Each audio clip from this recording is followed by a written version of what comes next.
Hi friends. So if you haven't watched the previous videos, we have purchased a townhome, hence the surroundings. Also, that's like I'm working on a project. I'm learning new skills.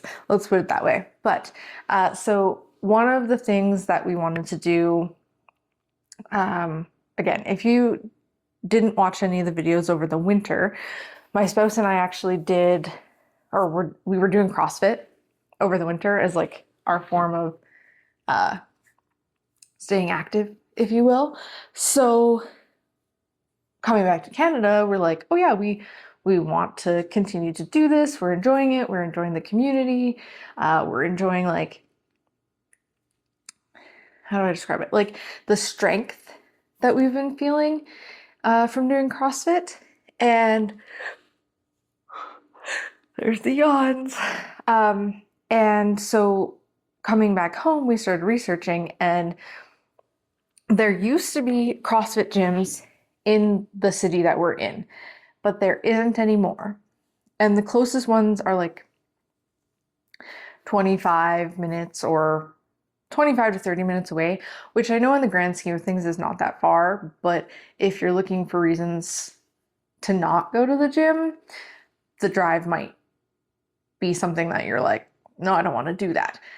And then to couple that with the being far away, it was it was like $250 Canadian a month each.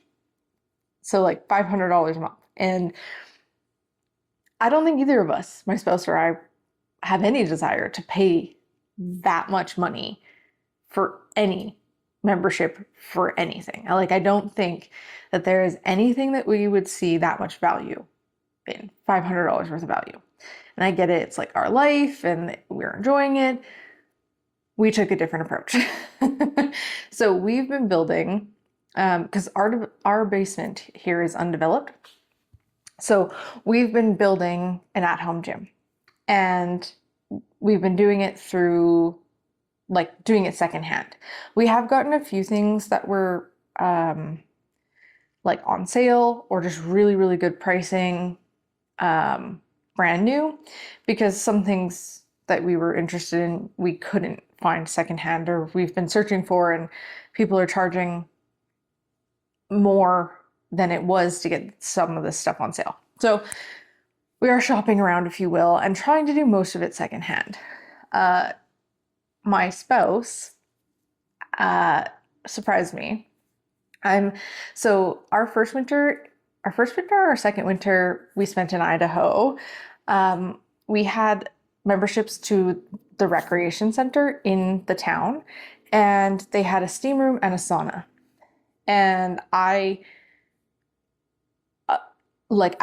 fell in love is not even enough. I love sauna so unbelievably much.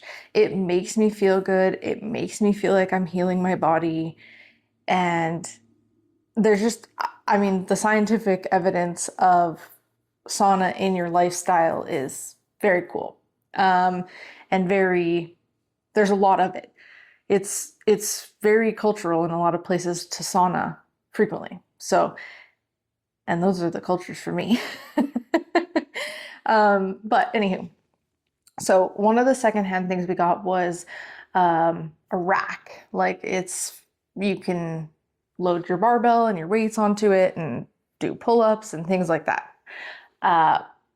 What I didn't know, and was a surprise to me from my spouse, was that the same person had a portable sauna that they were trying to sell. So my spouse worked it into the deal to get the portable sauna, but I didn't know it was happening. I knew we were getting the rack, and it came with barbells and some dumbbells, and like this guy was moving, I guess, to South Africa, and he was getting rid of his whole gym, and my spouse got a really, really, really good deal on it. But I got home from work that day because he had picked it up while I was at work, and he's showing me all the pieces and everything. And then he goes, and here's this. And it's like a pile of metal poles and uh, fabric. And I was like, what the heck? And then I saw the box, like the power box. And I was like, oh, I was like, is that a sauna? And he's like, yeah, and it's an infrared sauna. And I was like, oh my God, because infrared sauna has been what I have been trying to get my hands on for a reasonable price. Because I'm not paying $1,000 for, especially not for a portable sauna. That's ridiculous. But you know, like you want to do your research, you want to get a brand that's not going to burn your house down, hopefully. And that's going to actually be effective, right? So again, we were looking around. We're, as much as we, pardon me, want to accomplish getting this gym and all that going at home, we also knew that we weren't going to, like, it didn't need to be done in 3 seconds. Like, we knew it was going to take time to build it. And so my spouse got me a surprise sauna. And what brings me to this video today is, well, I mean, the title. That was a long 6-minute-ish journey to get to why we came here today, or why I came here today. So we set up this sauna and I've been using it, and I've been doing 20 to 30 minutes, which is, it's been amazing actually. I've like, the benefits I feel in my body, sorry, pardon the yawning. The benefits I feel in my body, and just maybe it's even partially like the mental of like feeling like I'm healing, has been really, really good. I say that I have an ear infection right now. Unfortunately, I don't think the sauna can help with an ear infection. But what can you do? So the first few times, and even now actually, as I get in, the first like 5 or 6 minutes, I'm like, this is so nice. It's like warm and toasty because I don't like to be cold. If the yawning doesn't stop, I swear to God. It's warm and toasty and I'm happy, but then that like 5 or 6 minute mark hits and I'm like, you know, maybe like I should have turned on YouTube, or like I should have like brought something to do in with me. And I feel like that's become our conditioning.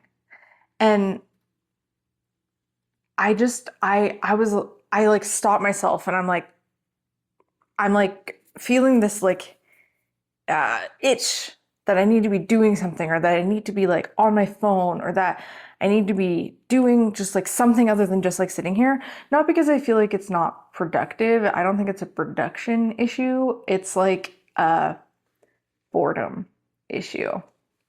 And not that long ago, I had heard somebody talking about like the art of being bored, the art of doing nothing.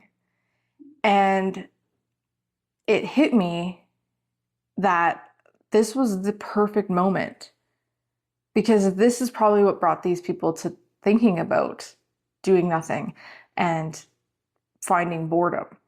And there's been this trend in my social media currently of people going back to like non-technology hobbies and things, and like living like it's the 90s, which I lived through, so I have pretty good evidence of how to do that. But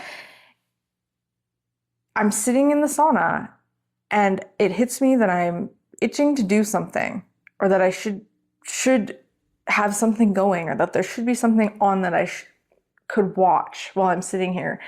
And I've had to sit, and I actually question it myself. I'm like, why can't I be bored? Like, why can't I sit in this feeling of uncomfortable, at this point, boredom? And why am I feeling like that isn't okay? Because in reality, I especially now have evidence that I can sit through boredom, because I've been doing this in the sauna. I've been having this conversation with myself when I'm in this literal box and I'm in here for the benefits. I know this is good for me. And my body is still trying to tell me, oh, pardon me, that like we need to be doing something. We can't be bored. This isn't okay. And that's sort of the opposite reaction of what you want for your nervous system in the sauna when you're trying to chill out. So I've gotten to this point where I'm like, okay, like, and I'm like telling myself, no, this is the art of boredom. This is the art of doing nothing. As a society, we've lost the ability to just sit. And I thought maybe at first, I was like, well, maybe it's a reaction in my brain. Like there's something that I'm worried that I'm not experiencing emotionally, or there's something that is triggering in this moment for me that I'm trying to avoid. But the longer that I sat and the more times that I sit in the sauna, I realize that isn't it, which that's lucky. And I'm sure it's not always going to be the case. I'm sure that if I do have something going on emotionally, when I sit in the sauna, that's when it's going to pop up, which is fine. But to realize that it's literally just my body trying to avoid being bored, that like my body has lost the ability to just sit. If I go out in nature, like this is a prime example. Last night we were over at my spouse's family's house and we were sat up on the deck. And I was just sitting there enjoying a little bit of sunshine. And I had nothing but content feelings. I didn't feel the need to move. I didn't feel the need to have my phone. I didn't feel the need to read. I didn't feel the need to do anything but just sit there. And so I know my body is capable of doing nothing. Because in that moment, I was literally just sitting in the sun. I was sat in the chair on the deck doing nothing. But I sit in the sauna and my body doesn't have that feeling. And I think it's a training thing. I think it's a mental training thing. I think that I have the ability to get to that place in the sauna, especially because my belief in what the sauna is doing for me is positive, is good for my body, my brain, everything, for my life, realistically. But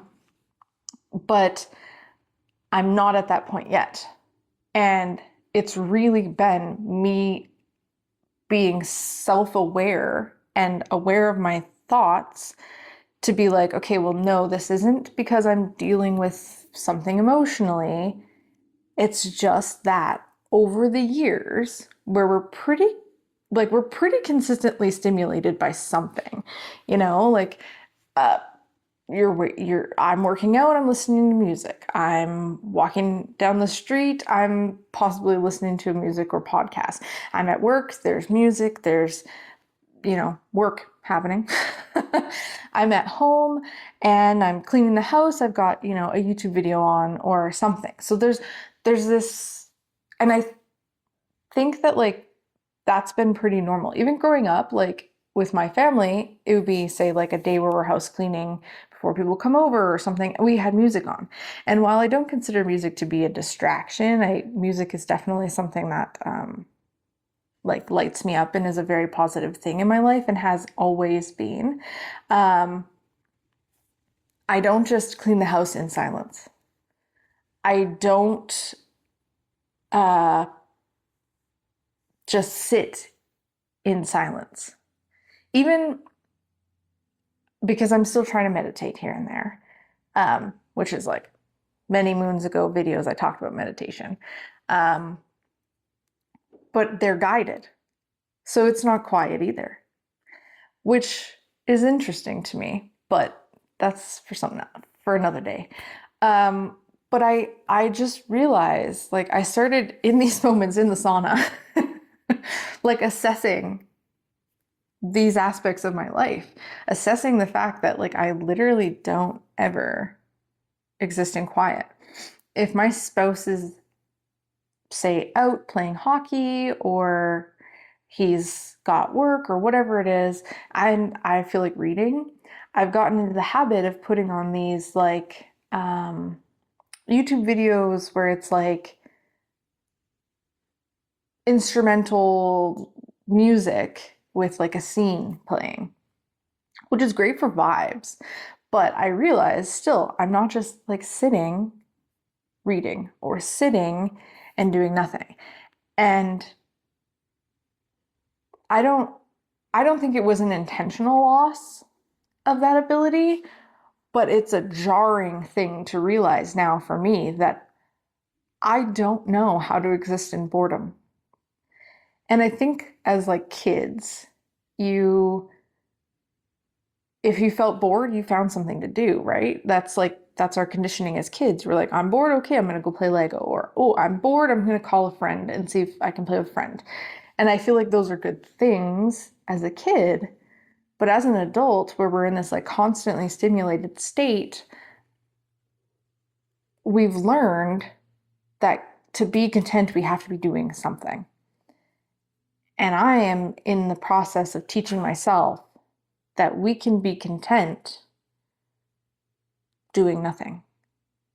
And some might think that that's, I'm not sitting for 3 hours doing nothing. That feels unproductive. But maybe that's what somebody else's nervous system might need or might need to learn to do. Hi, puppy. But for me, it's maybe that 20 to 30 minutes in the sauna where I teach myself that it is okay to just sit for this time, for this moment. And it's hard. Like I'm not here to tell you that, oh, it's going swimmingly and everything's amazing about it. No, it's hard. It is me telling my brain, like, this isn't a situation to panic. This is a good, slow moment that is healing inside and out for me. And it's almost been literally like me telling myself, like, this is okay. Because I almost start to get this like unsettled, like almost like a slight panic feeling. And then my brain's like, well, maybe it's too hot in here. And it's kind of the whole thing.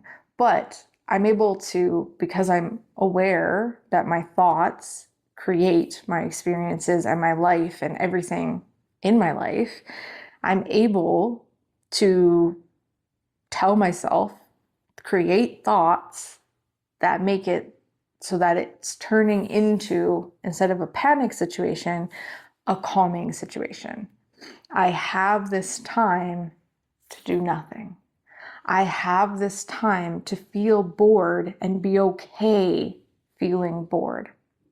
Because really, boredom is a feeling, and a feeling is a sensation in your body. So getting comfortable sitting in a feeling, like, yeah, if you're happy, you want to sit in happiness. Happiness is amazing. But people don't know or don't want to or haven't gotten to a point where they can sit in things that don't feel comfortable. And right now, for me, boredom does not feel comfortable. Nothing does not feel comfortable. But I'm working on it. And not now the sauna has turned into something that is a benefit for my health, but also is becoming a place where I work on sitting in something that's uncomfortable and allowing my nervous system to get used to sitting in something that's uncomfortable and knowing that, like, we aren't being chased by a bear, so to speak. Maybe that's a bad joke because we're in a state right now in the mountains very close to us where the bears are charging people and things like that because they're waking up and they're hungry and they're making babies and, they're protective animals. So maybe not the best joke if you're in Alberta, but nonetheless, I think that as humans, we have so much power in our brain over our thoughts, over our life. And there's a million things that we can't control, but I can control my brain and the state that I want to live in. And so the sauna has become this place of healing and learning. And it is not what I anticipated, but I wanted to share my experience because I think that as a chronically overstimulated, group, humans, um, I think that it's a benefit if we can do the work to remember what doing nothing and being bored feels like. Because right now it's uncomfortable for me. But I think that it's going to be so beautiful when I have a moment, when I get into that sauna, and instead of at 5 or 6 minutes, I hit that 10 or 12-minute mark, and that's when the boredom sets in. Or hit the 20-minute mark, and that's when the boredom sets in. And slowly moving back that threshold of what's comfortable. If you've watched me, you've possibly heard me reference Kara and Nate, and they have a YouTube channel. They do a lot of traveling, but Nate does a lot of like ultra marathon running. And this is kind of off topic, and the video is getting long. So if you made it this long, I really appreciate you. But quite frequently they talk about like, moving your comfort zone.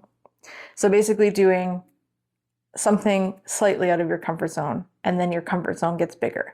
And this is like an accepted concept, not just by Kara and Nate, but like in the world, that, if you have a comfort zone and you do something just outside of it, that becomes your new comfort zone. And then just outside of it, that becomes your new comfort zone. So you're expanding your comfort zone. And I think that this choosing to move through the uncomfortable feelings of boredom and doing nothing is going to expand my comfort zone. And in the long run, expanding your comfort zone is amazing. It's good for new experiences. It's good for nervous system regulation, which is like a massive thing as an overstimulated group of humans. And it's just good for like being resilient and finding comfort in things that like you didn't used to find comfort in, but now you're comfortable doing or experiencing. And that's my goal, like in life, in anything, is that like I want to get comfortable with as many experiences as possible, because it's only going to make me more well-rounded as a human, we'll say. And that's what I want. That's what I want for everyone. That's why I share my experiences here, and I share my thoughts here, and I share uncomfortable things, and I share positive things, and I share thoughts that might give you something to think about. That's my goal with YouTube, is to share everything that feels uncomfortable or that feels like it might help someone else. Because at the end of the day, I believe that I'm not the only one going through this stuff. And having someone else to go through it creates a community. And community is incredibly important. So if you made it this far, thank you from the bottom of my heart, from the top of my heart, from my whole being for being here.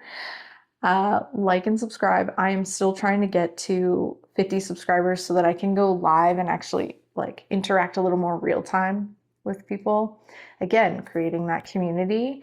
So if you feel like supporting in any sense, liking and subscribing really does make a massive difference for me in my life and what I'm trying to achieve with YouTube. So if anything resonated, amazing. And I do actually have like an adventure video. I say adventure. Well, I have a vlog coming. I started working on it. I took a lot of video, so I'm working through it.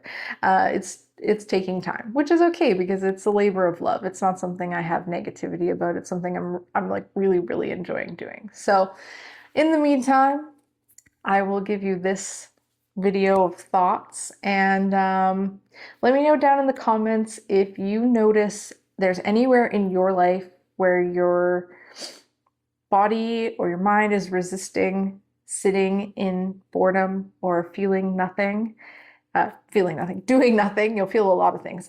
Doing nothing.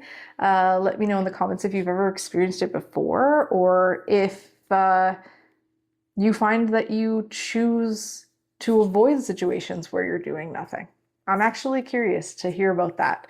If you feel brave or have a little bit of courage to share, please share. Again, I believe that any human experience we can have here will help someone else. So, with that, thank you for watching, and I'll see you on the next one.